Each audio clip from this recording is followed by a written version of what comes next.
गुणस्थान कितने हैं? 14। 14 गुणस्थानों में मोह के निमित्त से कितने गुणस्थान और योग के निमित्त से कितने गुणस्थान? पहले तो देखें मोह के भी दो भेद, दर्शन मोह और चारित्र मोह। क्या बात है, पंडित साहब भी आ गए, हेमचंद जी हेम, वाह। मोह के कितने भेद? दो भेद, दर्शन मोह और चारित्र मोह। तो प्रारंभ के 4 गुणस्थान, प्रारंभ के 4 गुणस्थान तो दर्शन मोह के निमित्त से होते हैं।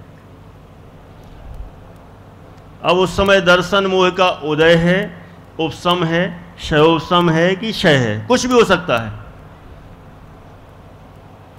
तो प्रथम 4 गुणस्थान तो दर्शन मोह के निमित्त से कहे गए हैं। आपको इसमें मैं बता दूंगा, इस गुणस्थान विवेचन में भी ये सारे पॉइंट दिए हैं। मैं अपनी भाषा में इसको पहले समझाने का प्रयास करता हूँ, फिर आपको बता दूंगा, तो आप इसमें से भी पढ़ के आ सकते हैं। कुछ छूट जाए नोट करने में, लिखने में, हो गया। अब चारित्र मोह के कारण से कितने गुणस्थान? 5वें गुणस्थान से लेकर 12वें गुणस्थान तक। कहां तक?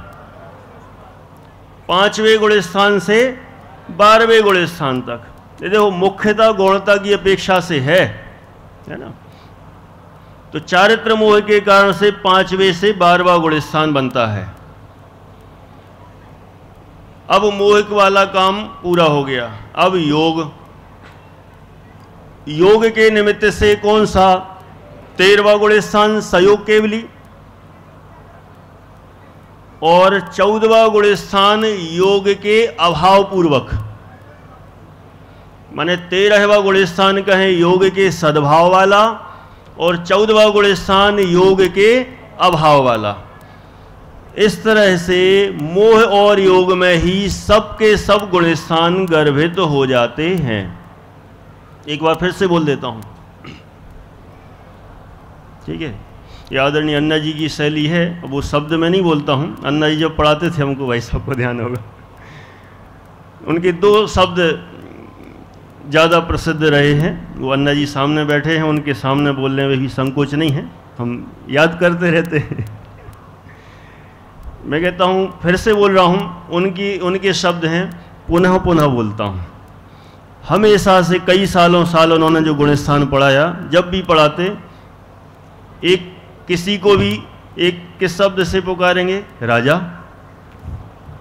राजा कहते सब बच्चों को, राजा। माने उनने किसी को रंग के देखा ही नहीं, सबको क्या देखा? राजा ही हैं। जो मोक्ष मार्ग की ओर बढ़ रहे हैं, वो रंग के कैसे हो सकता है? वो तो सब राजा ही हैं, तो सबको राजा। और जब दोहराना हो तो क्या बोलते हैं? पुनः पुनः बोलता हूं, बार बार पुनः पुनः, क्योंकि ये विषय ऐसा ही है, एक बार कहने से ख्याल में नहीं आता है। बार बार बार बार बार बार जितना ज़्यादा पढ़ते जाएं, जितना ज़्यादा रिवीजन करते जाएं, उतने ही रिवीजन बार बार करने के बाद ये बैठता है, और फिर भी कदाचित भूल जाते हैं। शैव संज्ञान की ऐसी ही विशेषता है? तो मोह और योग के निमित्त से फिर से दर्शन मोह के कारण से कितने गुणस्थान आपको दोहराना है? 4। चारित्र मोह के कारण से 5वें से 12वें, योग के सद्भाव से 13वां गुणस्थान, और योग के अभाव से 14वां गुणस्थान। इस तरह से मोह और योग से ये 14 गुणस्थान हो जाते हैं। एक विवक्षा हुई। दूसरी विवक्षा, अविरत और विरत की अपेक्षा। कौन सी अपेक्षा? अविरत और विरत। ये अविरत क्या होता है और विरत क्या होता है? बहुत संक्षेप में, जिसके कोई भी व्रत न हो, जिसके कोई भी व्रत न हो, वह है अविरत। व्रत क्या होता है?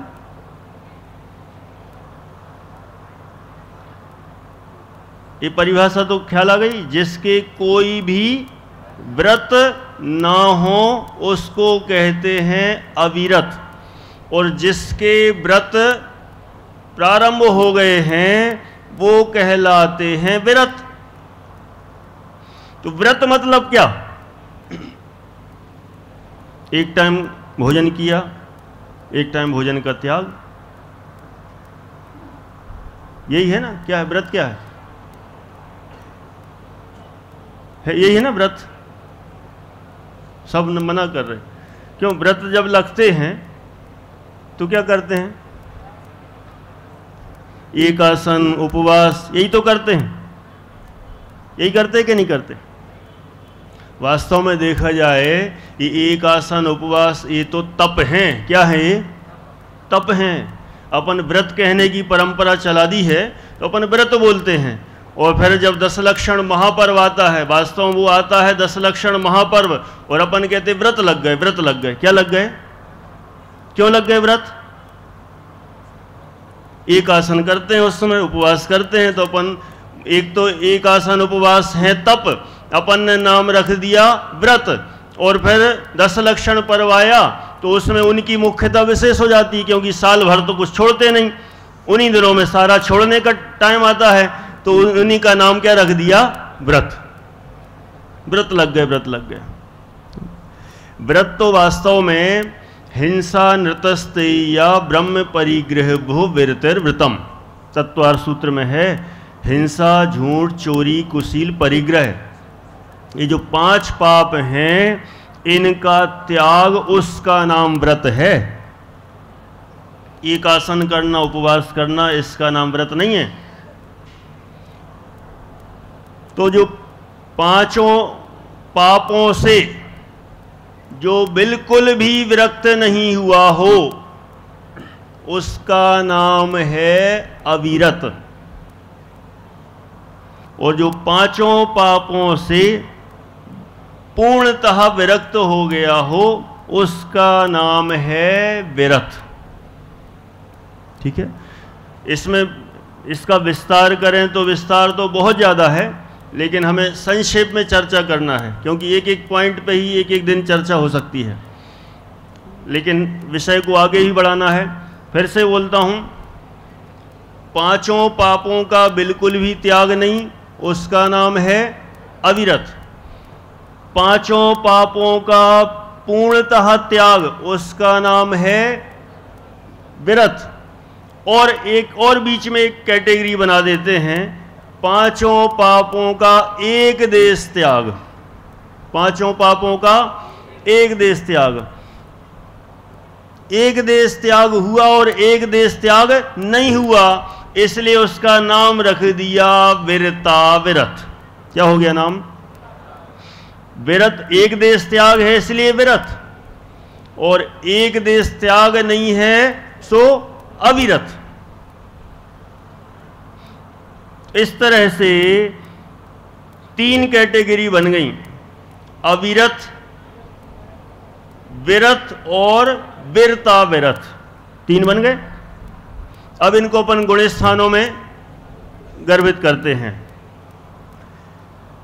5 पापों का बिल्कुल त्याग नहीं, ऐसे अविरत पहले से 4 गुण स्थान वाले। कई लोगों को ऐसा लग रहा होगा कि 4थे गुण स्थान तक वाला 5 पापों का त्याग नहीं किया है? थोड़ा लग रहा होगा अटपटा सा। देखो, वह नियम पूर्वक त्याग नहीं है। त्याग तो है, छूट मत ले लेना, नहीं तो छूट लेने को जल्दी तैयार हो जाते हैं सब, कि कुछ भी मिल जाए ना। जैसे जब वो समय सार में बंध अधिकार की चर्चा चलती है तो वहाँ कहते हैं कि बंध किस किस से नहीं होता,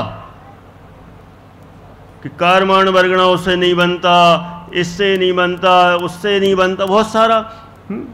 पंचेंद्रिय हिंसा से बंधन नहीं होता, 5 इंद्रियों के विषयों के भोगों से बंधन नहीं होता। किसको? सम्यक दृष्टि को बंधन नहीं होता, उससे बंध होता ही नहीं।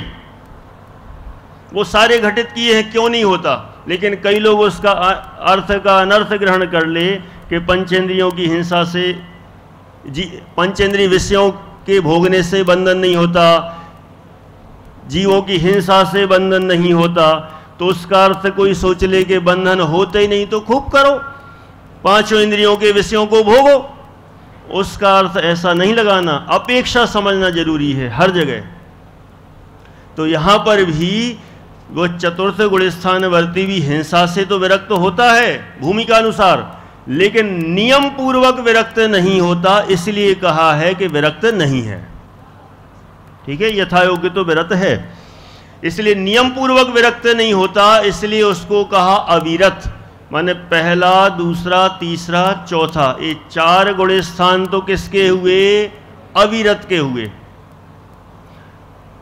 5वां गुण स्थान वाला है विरता विरत। कौन सा है? माने वह 5 पापों का एक देश त्याग कर चुका है।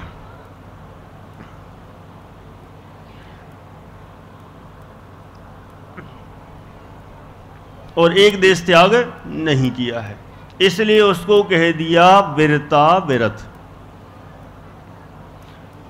अब आगे बढ़े 6वें आदि गुण स्थान से ऊपर, इन्होंने 5 पापों का पूर्णतः त्याग कर दिया है, इसलिए कहलाते हैं विरत। ये भी हमने बहुत संक्षेप में कहा है, इसका विस्तार भी बहुत है, आप इसमें से पढ़ेंगे तो ख्याल में आएगा। इतना संक्षेप में कहा, अविरत हो गए, विरता विरत हो गए और विरत हो गए। इस अपेक्षा से गुण स्थानों का विभाजन, माने 6वें गुण स्थान से लेकर ऊपर तक के सब कैसे हो गए? विरत हो गए। ठीक है,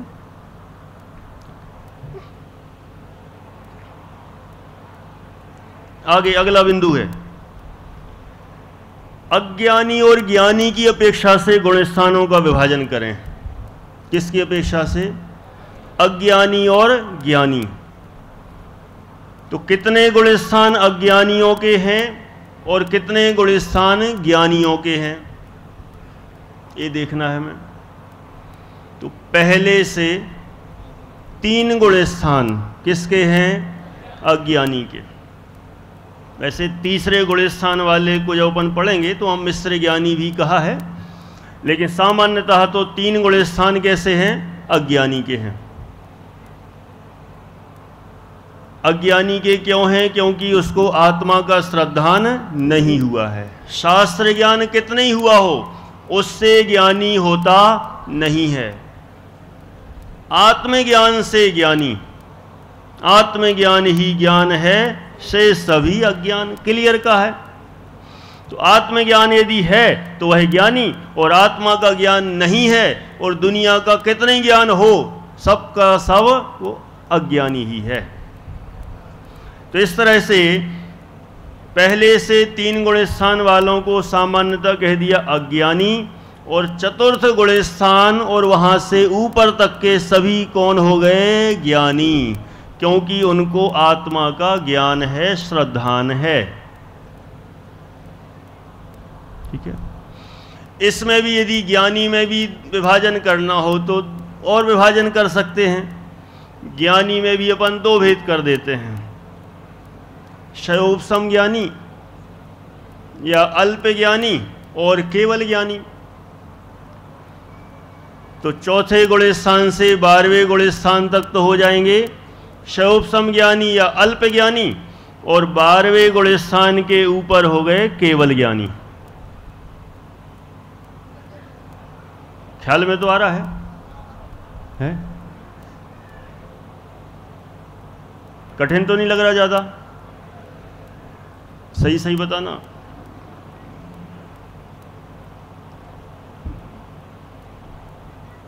नहीं तो गड़बड़ हो जाएगा कल से। अभी तो अन्ना जी ने कहा था कि सब टाइम पे आना। ठीक है, मान ली 1 दिन बाद, 2 दिन बाद, लेकिन अब नहीं, ऐसा तो नहीं होगा। चलो ठीक है, समझने का प्रयास करना। बार बार अभ्यास करत करत अभ्यास के जड़मती होत सुजान, रसरी आवत जात है सिल पर निशान। एक दिन में सोचें कि हम पत्थर पर रस्सी खींचें और रस्सी का निशान पत्थर पर पड़ जाए, पत्थर में वो निशान आ जाए, ऐसा संभव नहीं है। बार बार बार बार घर के सारे कामों को भी बार बार करते हैं तभी आते हैं। जब पढ़ाई करते हैं तो बार बार पढ़ते हैं, अभ्यास करते हैं तो याद होता है। नहीं तो रोटी बनाने में ज़िंदगी निकल जाती है, लेकिन हिंदुस्तान और पाकिस्तान के नक्शे बनते हैं। क्यों? वहाँ अभ्यास हुआ कि नहीं हुआ? कोई भी ऐसा है जिसने रोटी बनाई हो और पहले ही नंबर की एकदम गोल बन जाए? ऐसा कोई हो तो बता दो, उसका गिनीज बुक में नाम लिखवा देते हैं। कोई नहीं होगा।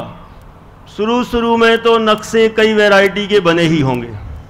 बार बार इनने सुनाया, उनने सुनाया, उनने डांटा, उनने सिखाया, बार बार प्रैक्टिस, अभ्यास, धीरे धीरे इधर से बेलना, साइड से बेलना, मैं पहले तो हाथ से खिसका के, फिर बेलन घुमा के गोल हो जाती है। ये सब कैसे हुआ? अभ्यास से। माने बार बार अभ्यास करते गए तो फिर तो सहज इतना हो जाता है कि फिर प्रैक्टिस करने की जरूरत नहीं पड़ती। गाड़ी जब सीखते हैं, पहली बार साइकिल सीखते हैं, तो हैंडल को इधर देखना, सामने देखना, उधर पैडल मारना, कभी ये ध्यान रखते हैं तो उधर भूल जाते हैं, उधर ध्यान रखते हैं तो उधर भूल जाते हैं और गिर जाते हैं। कई बार गिरते हैं। लेकिन जब एकदम परफेक्ट हो गए, सब सीख गए, तो फिर कभी ध्यान रखना पड़ता है, अरे अभी वो क्लच गियर वो सेकंड में लाना था, फर्स्ट में लाना था, थर्ड में, फोर्थ, पता ही नहीं चलता कि कब कहाँ पहुँच जाता है और बिल्कुल सहज अपने आप चलते चले जाते हैं। ये सब क्या है? अभ्यास ही तो है। और हमें यही तो करना है, बार बार अभ्यास। जो बार बार करता है वो सीख जाता है, और जो अभ्यास करता ही नहीं, करना ही नहीं चाहता, उसको काम कैसे होगा? इसलिए इसमें तो हमें बार बार अभ्यास करना ही चाहिए। तो 2 पॉइंट हो गए, ज्ञानी अज्ञानी का भी हो गया, तीसरा पॉइंट। अब चौथा पॉइंट, छद्मस्थ और सर्वज्ञ की अपेक्षा। गुणस्थान का विभाजन किसकी अपेक्षा? छद्मस्थ और सर्वज्ञ की अपेक्षा। छद्मस्थ कौन होते हैं? सर्वज्ञ तो सबको पता है। छद्मस्थ कौन है?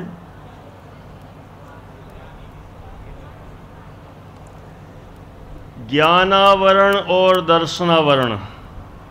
कौन सा आवरण? ज्ञानावरण और दर्शनावरण में जो स्थित हैं वो कहलाते हैं छद्मस्थ। देखो, इसको कई अपने अपने अंदाज से अलग अलग विवेचन करते हैं। या तो सीधा बोल देते पहले से 12वें गुणस्थान वाले छद्मस्थ, एकदम सरल, या शयोप समज्ञानी छद्मस्थ, ऐसा कह दो तो कोई दिक्कत नहीं, ये भी सरल है। लेकिन हमने थोड़ा सा कठिन बता दिया। लेकिन आप ज्ञानावरण दर्शनावरण में स्थित हो, उसको छद्मस्थ कहो, कोई दिक्कत नहीं, वो भी पहले से 12वें गुणस्थान वाले आएंगे। शयोप समज्ञानी जो हैं उनको छद्मस्थ कहो, वो भी पहले से 12वें गुणस्थान वाले आएंगे। और उसके ऊपर 13वें गुणस्थान, और वहां से ऊपर सब होते हैं सर्वज्ञ। तो इस तरह से छद्मस्थ और सर्वज्ञ की अपेक्षा से भी गुणस्थान में विभाजन बन जाता है। समय बचा नहीं है अब ज़्यादा, एक आध और करते हैं प्रयास। गुरु पद की अपेक्षा, ये अंतिम लेंगे आज का। कौन सा? गुरु पद। तो पहले गुणस्थान से 14 गुणस्थान तक अपन को गुरु पद घटित करना है। बता सकता कोई कौन गुरु होते हैं?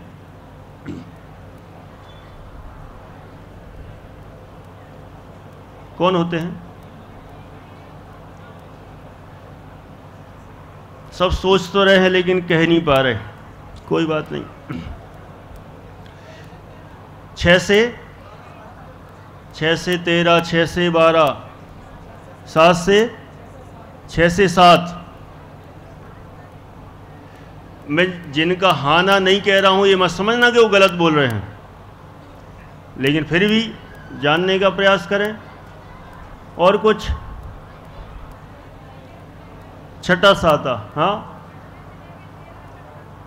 कहाँ से? 6वें से लेके 13वें तक। चलो मैं बोल देता हूँ, सब ने बोले ही दिया, समय कम बचा है इसलिए मुझे जल्दी भागना पड़ता है, बस 2-3 मिनट बचे हैं। एक गुलिस्तान का ऐसा ही विषय है, घंटों घंटों चले तो टाइम का पता नहीं चलता है, लेकिन यहाँ समय की मर्यादा है तो वो भी हमें ध्यान रखना चाहिए। तो वास्तव में गुरु तो छठवें गुलिस्तान से ही होते हैं। जो नग्न दिगंबर मुनिराज हैं वो ही गुरु पद को प्राप्त हो सकते हैं। नग्न दिगंबर होने के पूर्व में गुरु नहीं है, एक बात अभी, लेकिन आपको भी मन में प्रश्न उठ रहे होंगे, उसका भी करते हैं प्रयास। मन नग्न दिगंबर साधु जो होते हैं वही गुरु कहलाते हैं, जो अंतरंग में तो 3 कसाय चौकड़ी का अभाव किए हुए हैं और बहिरंग में अष्टमूल गुणों का पालन कर रहे हैं। तो ऐसे वो द्रव्यलिंग भावलिंग सह द्रव्यलिंगी असली मुनिराज मान सच्चे गुरु तो वही कहलाते हैं। तो छठवें गुलिस्तान 7वें और यहाँ से लेकर 12वें तक कह देते हैं गुरु, 6वें से 12वें तक गुरु, 13वें 14वें वाले परम गुरु, 13वें 14वें वाले परम, थोड़ा सा विभाजन करो ना, वो भी गुरु हैं, लेकिन 13वें 14वें वाले को क्या कहा, परम गुरु, सर्वज्ञ हो गए तो इसलिए उनको परम गुरु कहा। अच्छा 6वें के नीचे वाले, हम बहुत से कहते हैं हमारे गुरु इनने हमें पढ़ाया, वो गुरु हमारे गुरुदेव श्री गुरु। देखिए सब जितने भी गुरु हैं ये हमारे धर्म गुरु हो सकते हैं, विद्या गुरु हो सकते हैं, लेकिन पूजनीय वाले गुरु नहीं हो सकते हैं। कदाचित किसी के आगे पूजनीय जोड़ भी दिया गया हो, जैसे अपन कहते हैं ना पूज्य गुरुदेव श्री कांजी स्वामी, पूज्य जोड़ भी दिया हो तो वहाँ पूजने का मतलब प्रशंसा अर्थ में है, सम्मान अर्थ में है, बहुमान अर्थ में है। पूजने का अर्थ अष्टांग पंचांग नमस्कार देवशास्त्र गुरु की श्रेणी में मत लगा लेना। कई लोगों को भ्रम होता है बहुत, तो भ्रम दूर करना चाहिए कि हमारे जो विद्या गुरु हैं, जिन्होंने हमें ज्ञान दिया है, जिनवाणी पढ़ाई है, स्वाध्याय कराया है, अध्यात्म दिया है, वो हमारे विद्या गुरु हैं, धर्म गुरु हो सकते हैं, लेकिन वास्तव में जो गुरु पद की संज्ञा है वह तो 6वें गुलिस्तान से ही हो सकती है और इसके नीचे नहीं हो सकती है। इतना अभिप्राय जानना। समय अपना हो गया। आपको प्रश्न बहुत सारे होते हैं, कई लोग पूछते रहते हैं। आपको कहा भी वैसे एक पर्ची आई थी, रह गया, और भी स्लिप आएंगी जो तो आप देते जाएं और उनके इस संबंध में जो भी प्रश्न हो उनके समाधान क्रमशः करते चले जाएंगे। अभी पूरा करते हैं। मूली द्वादश सांग मई जिनवाणी।